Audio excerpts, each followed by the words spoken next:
तो फ्रेंड्स, आज हम लोग पढ़ने वाले हैं साइंस का एक क्वेश्चन है प्रकाश का परावर्तन किसे कहते हैं, इसके कितने नियम है, नियम को लिखना है। ये अक्सर एग्जाम में 2 या 3 नंबर के लिए पूछता है। तो ध्यान से देखिए। सबसे पहले हम लोग यहाँ पे लिखेंगे हल लिखे हैं। उसके बाद लिखेंगे प्रकाश का परावर्तन का परिभाषा। तो यहाँ पे सबसे पहले लिखेंगे हम लोग परिभाषा जो रहेगा वही हमारा आंसर भी हो जाएगा। तो लिखेंगे जब प्रकाश किसी चिकनी या चमकीली सतह से टकराती है, फिर उसी माध्यम में लौट जाती है,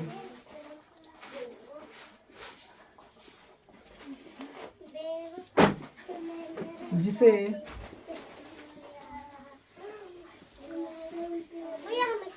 प्रकाश का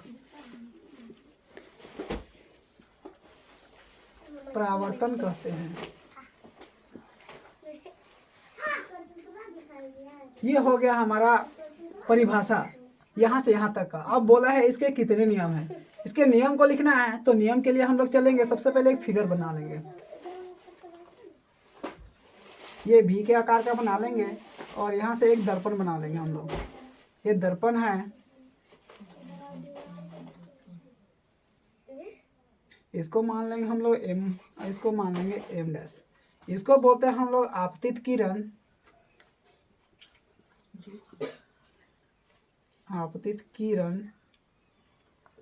और इसको बोलेंगे परावर्तित किरण।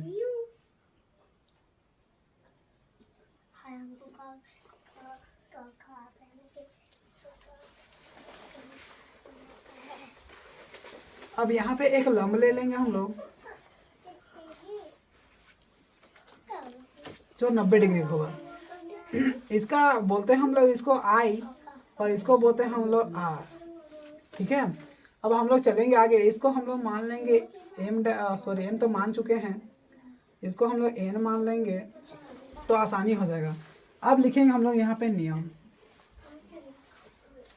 अब नियम क्या कहता है, सबसे पहले देखिए ये है आपतित किरण, परावर्तित किरण, और ये बीच में इसको बोलते हैं हम लोग अभिलंब।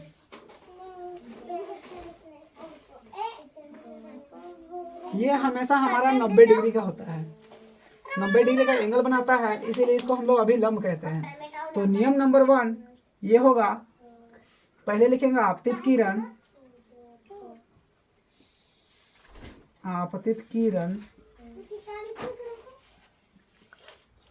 परावर्तित किरण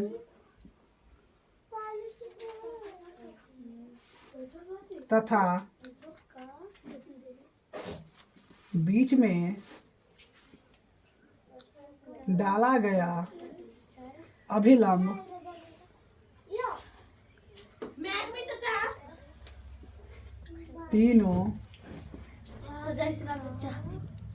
तीनों एक ही तल बिंदु पर होते हैं। दूसरा, ये जो हम लिखे हैं आपतित किरण, परावर्तित किरण तथा बीच में डाला गया अभिलंब तीनों एक ही तल बिंदु पर होते हैं। तो ध्यान से देखिए, यही वो बिंदु है जिस पे ये तीनों आश्रित है। पहला आपतित किरण यहीं पे है, यहाँ से प्रकाश आया, उसके बाद यहाँ से टकराने के बाद ये चिकना जगह है, इस पे टकराने के बाद फिर उसी माध्यम में ये लौट गया। हम लोग बीच में एक अभिलंब लिए हैं जो 90 डिग्री को दिखलाता है। यहाँ से जो आपतित किरण है इसका एंगल को हम लोग आई से दिखलाते हैं, और जो परावर्तित किरण है उसका एंगल को हम लोग आर से दिखलाते हैं। ये दोनों आपस में बराबर होता है। तो बराबर होता है तो ध्यान से हम लोग सेकंड नंबर पे लिखेंगे आपतन कोण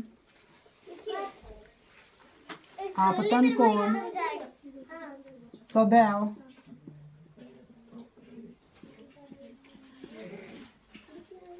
परावर्तन कोण के बराबर होता है। या करके यहाँ पे हम लोग लिख सकते हैं कोण I बराबर कोण R, और यही हमारा हो जाएगा आंसर।